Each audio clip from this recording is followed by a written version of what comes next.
So this is not going to be a very, very fun and interesting subject, but it's going to be a very, very important subject. So not long ago, I actually walked out of a suitcase store or a store with a brand new carry-on suitcase. Here's why. Here's what happened. About 3 years ago, I bought a new carry-on suitcase. I selected one that was a little bit higher up in price, simply because I wanted to pay for quality, and also that suitcase came with a 5-year warranty. So I used it well. I used it a lot, obviously, because I was traveling a lot of that time. And gradually, the zipper was worn down. There wasn't like a one particular instance where that happened. It just happened gradually. You know what zippers are like. This zipper too eventually is going to break down and wear down. So eventually it meant that the entire suitcase was effectively worthless or useless, because it was one of those suitcases that you can open like this. You know, it splits in half, and then the zipper goes around all the way, right? So you can't just open one part of it. No, when you open the suitcase, you have to open the entire thing, right? So it's very, very inconvenient when you have a computer, for instance, or some other device or some other stuff inside that you want to pull out, because you can't maintain it. I'm going to use my water bottle actually to demonstrate. You can't maintain it in this position right here, vertical. You have to you have to put it like this, horizontally on the table or the surface, and then you have to, unzip the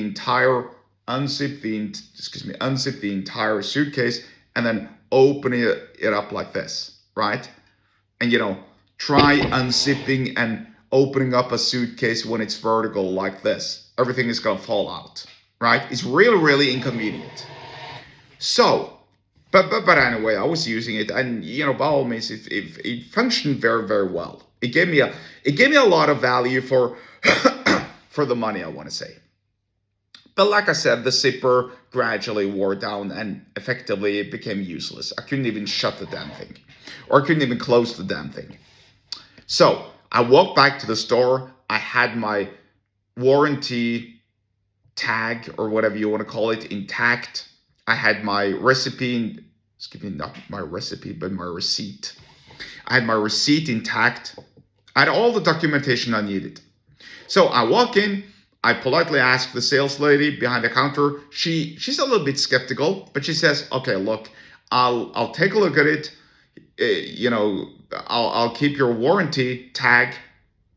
I'll send an email to our middleman, and they're going to confirm whether yes or no your warranty is applicable or not. It's going to take 1 or 2 weeks, give or take."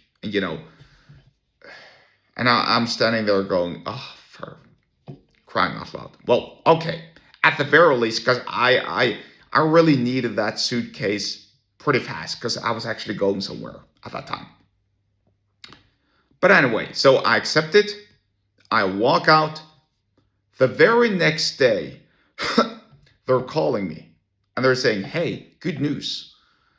Our middleman approved the usage of your warranty, and you can reclaim the full amount you spent or you bought the original suitcase for, or we can give you a new one, which is worth the same as the one you bought." So, I needed a new suitcase. I went back. I got a brand new one, which is pretty much exactly like the same, except, it opens like this.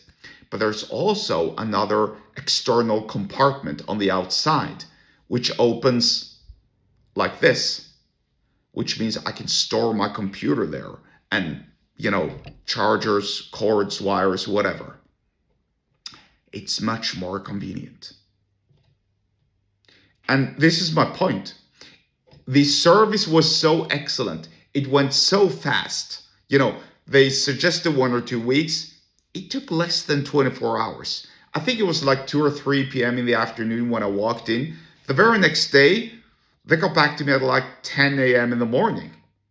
So it was super fast, really. Less than 24 hours. Actually, by 2 p.m. the very next day, I was outside. I just walked out of the store with my brand new suitcase.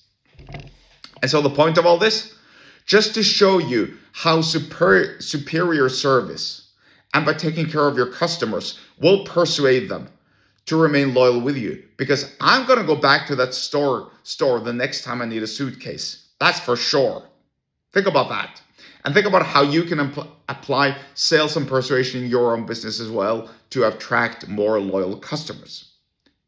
If you want to learn more about persuasion, then get subscribed to my email list. The link to this is in the episode description wherever you're watching and or listening to this, and I'll see you there.